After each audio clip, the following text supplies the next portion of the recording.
Когда вы создаете себе дефицит чего-либо, у вас возникает чувство, которое заставляет вас хотеть этого еще больше. Те, кто ест быстро, с большей вероятностью набирают вес по сравнению с тем, кто ест медленно. Когда мы голодны, то мы вряд ли будем выбирать какую-то более полезную еду, а съедим то, что первое попадется нам на глаза. Мы часто можем забывать о том, что мы ели и сколько. Как снизить вес? Это самый частый вопрос, который мне задают. На просторах интернета существует множество способов решения данной проблемы. Но, видимо, не все из них работают, так как желающих похудеть меньше не становится. Я хочу поделиться с вами простыми советами, которые я дал бы близкому человеку, желающему похудеть, и сделать это наиболее устойчивым способом. Меня зовут Влад, вы на моем канале Питание Про.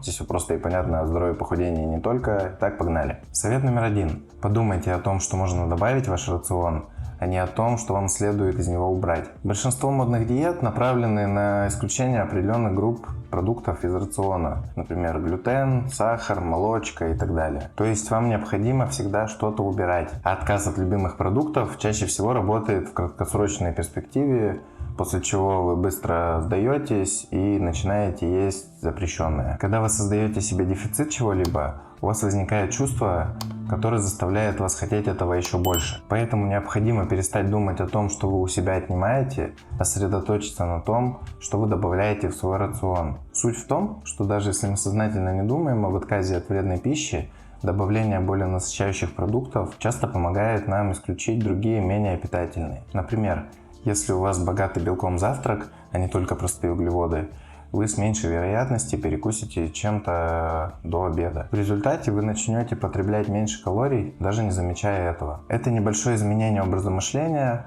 направленное на представление изобилия, а не отсутствие чего-либо, часто бывает достаточным, чтобы люди были более замотивированными придерживаться новой здоровой привычки. Следующий совет. Используйте сочетание белка, клетчатки и полезных жиров в рационе. Это комбинация, которая подавляет голод. Ощущение продолжительной сытости очень ценится большинством людей, так как никто не хочет быть голодным.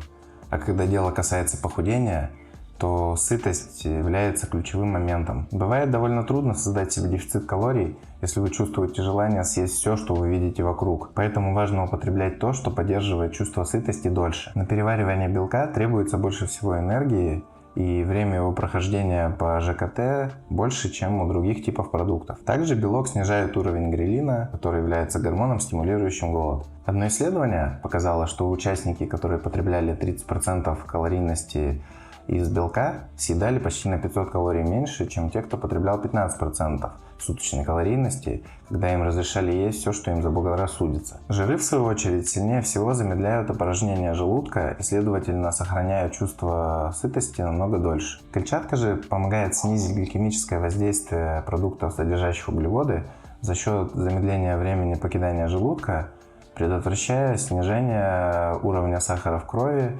и увеличение чувства голода. Поэтому необходимо, чтобы все эти элементы в той или иной степени присутствовали в большинстве приемов пищи. Совет номер 3. Замедлитесь и настройтесь во время еды. Один из обзоров исследований обнаружил, что медленное питание связано с меньшим количеством съеденного. В то же время те, кто ест быстро, с большей вероятностью набирают вес по сравнению с тем, кто ест медленно. Это происходит потому, что вашему желудку требуется около 20 минут, чтобы сообщить мозгу о том, что вы поели. Поэтому я предлагаю выделить как можно больше времени, чтобы вы могли сесть и насладиться едой. Вы можете ориентироваться на ощущение голода, сытости, представив это в виде шкалы от 0 до 10. Где 0 – это смертельный голод, а 10 – это полное переедание. Подумайте, на какой цифре вы находитесь перед едой, а затем отслеживайте свое состояние во время приема пищи. Это может быть не просто поначалу, но со временем вам будет легче определять то, где вы находитесь на этой шкале. Если вы начнете с 2-3 баллов и закончите на 6-8, это хороший результат. Но если вы добрались до 10 баллов, то, скорее всего, вы либо очень быстро ели, либо перестарались. И это может привести к очень неприятным ощущениям тяжести и переполнения в животе. Вам не обязательно использовать данную шкалу, это всего лишь дополнительный ориентир. Но главное, не спешите во время еды, чтобы не пропустить ранние сигналы о том, что вы сыты. 4-й совет.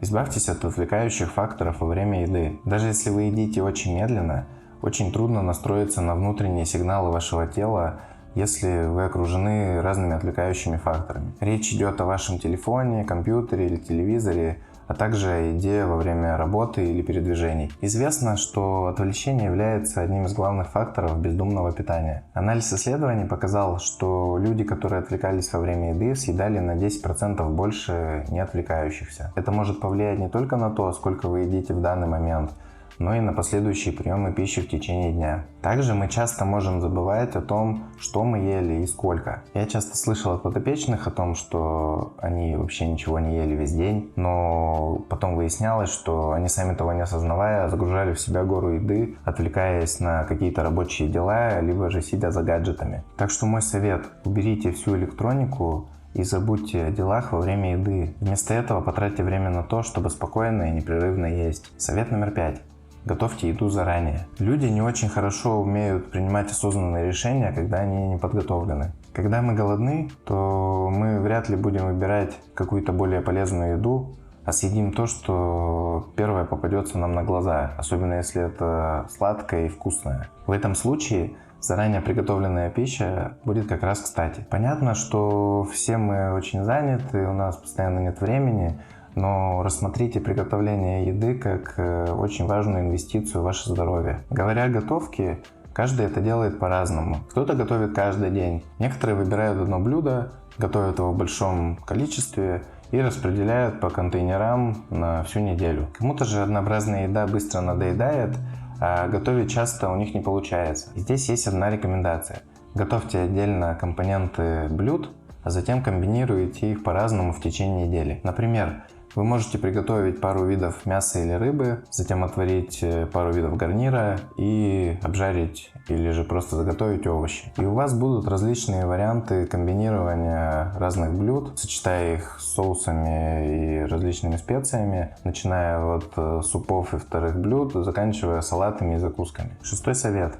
Наведите порядок в холодильнике и ваших кухонных шкафчиках. Это не значит, что вам нужно съесть или выбросить всю мусорную еду из дома до того, как вы начнете диету. Я же предлагаю вам расположить продукты так, чтобы сделать питательные более доступными. Это своего рода тоже заготовки, но здесь все намного проще и быстрее. Вам всего-то нужно вымыть и заготовить много питательных продуктов, например, фруктов и овощей, и расположить их в центре холодильника или же на любом другом видном месте, для того, чтобы, когда наступит голод, они были наготове. Если вы не хотите отказываться от вредных закусок и сладостей, то пусть они останутся дома, но поместите их туда, где вам придется их активно искать, а не набрасываться на них сразу же при желании что-то съесть, потому что это первое, что вы увидели. Это побуждает нас быть более внимательными и обдуманными в выборе еды, что в свою очередь обычно приводит к большему удовлетворению пищей и снижает вероятность переедания. Совет номер 7.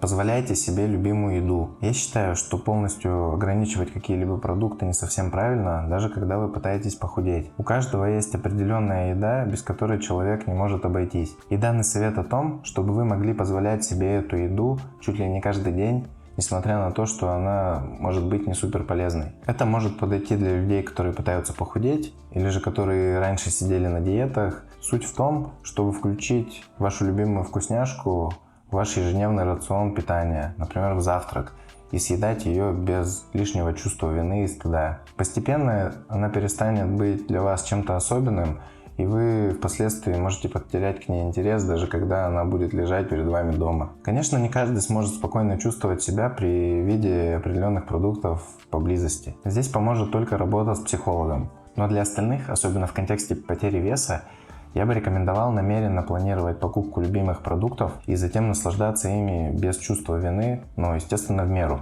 Это можно назвать осознанным питанием. То есть вы осознаете, что этот продукт легко переесть, поэтому вы действуете внимательно, наслаждаясь им. Вы разрешаете себе это сейчас, чтобы ограничить переедание в будущем. Это была лишь часть советов, которые я хотел вам дать. Но даже они должны помочь вам в изменении вашего образа жизни и поведения. Если вас заинтересовала данная тема, я выпущу продолжение. Также, если вас интересует индивидуальное решение проблем с питанием, то можете связаться со мной по ссылке. Подписывайтесь, чтобы не пропустить следующие видео. Пока!